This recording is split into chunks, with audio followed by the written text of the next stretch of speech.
Alright guys, what is up and welcome back to the third and hopefully final part of the Volvo 340 engine swap series. Today, pretty much just sorting out a load of shitty little tasks basically.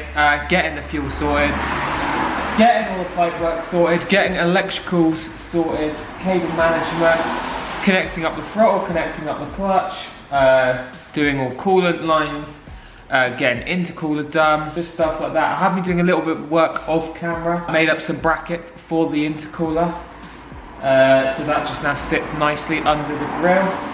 And also I did some work on the fuel lines yesterday, so the feed and return lines should hopefully work now. It might be a little bit restricted because we are still using the stock fuel lines that originally fed fuel to the carb.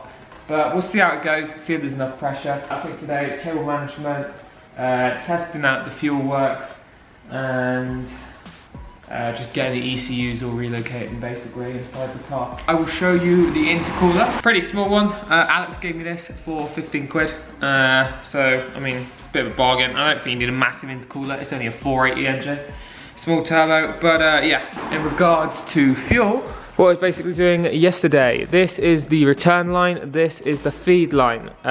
So we got the feed line going into the fuel rail there, and then we've got the return line both along here, nice and neat. Cable management goes to the fuel pump, which I bought over here. Hopefully that's sufficient, makes enough pressure. And that just follows down there, round under the car. Got a tiny little inline fuel filter.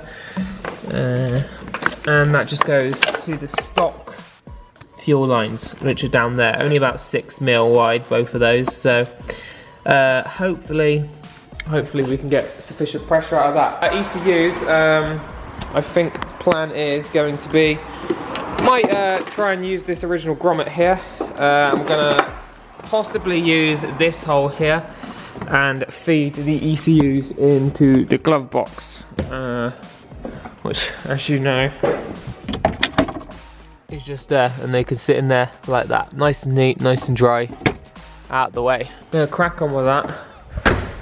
Other small thing we need to do is sort out the turbo oil lines.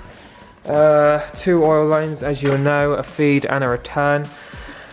The return's pretty easy, just that hard line there needs to connect to return into the sump. Don't know if you can see it on camera. It's just down there where my finger is. Get a zoom in for you. Just that piece of metal down there at the bottom. And then we also need to do the feed, which is a hard line, obviously, high pressure, high temperature, which is this one just here that I've got my finger on. Obviously it's there at the moment. We need it to get all the way over here because oh, almost forgot to mention, the exhaust manifold has all been welded up now. Yeah, so that's all welded up. Also gonna need to drill out some holes over here in the intercooler, because this is a 2-inch hole. Piping we got 2.5 inch, so that's gonna need to be expanded. Hopefully there's room for that, but we'll see. I'll film some stuff, you'll see some montage shots, and I will get back to you when hopefully more is done.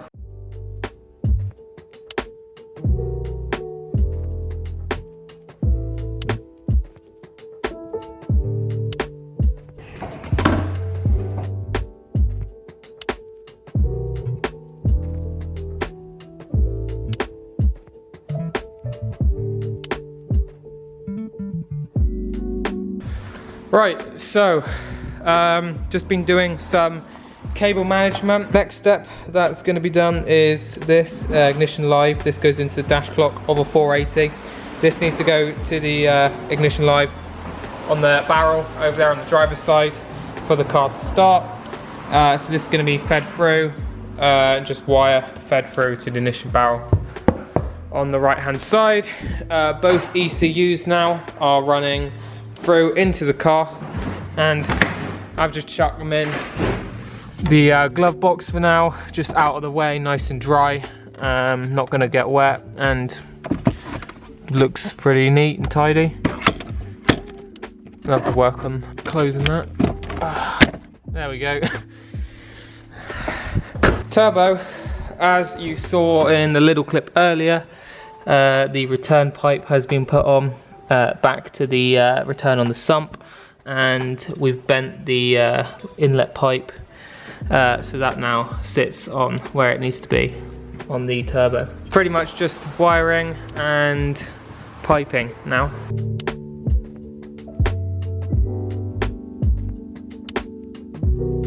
Now it's on. You just switch in all that.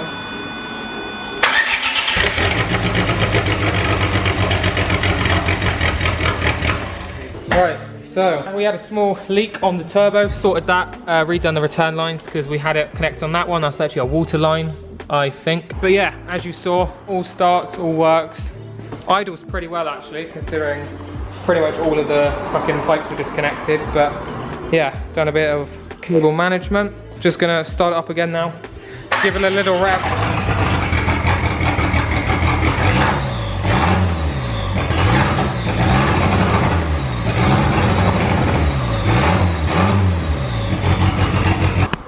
Okay, so just gonna try and connect the clutch cable now. I'm not sure if there's a difference between the 1.4 and the 1.7. I'm gonna find out in just a few minutes. But if that's on, then yeah, hopefully we'll be able to move the car with its own engine in first. Clutch cable is in. It's a little bit too long. This is the 1.4. I'm not sure if the 1.7 is a little bit shorter or a little bit longer. Little bit of a that hole has had to be cut out here, just so this doesn't hit the bracket, supports the bell housing. Probably going to want to have look at getting one that's a bit shorter, so I've ordered a 1.7.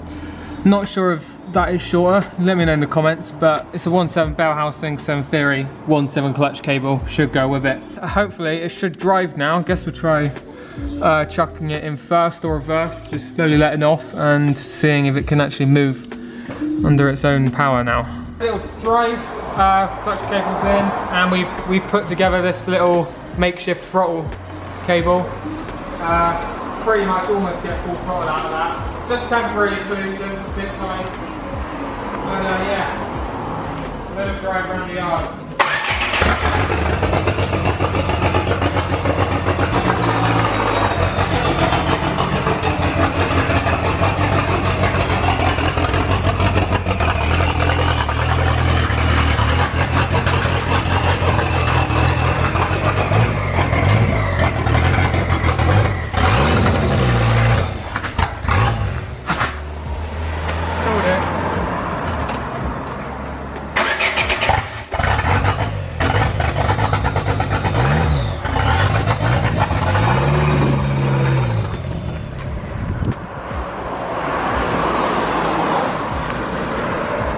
There's too many things disconnected and not hose pipes on for it to run properly. Yeah, turbo's not running.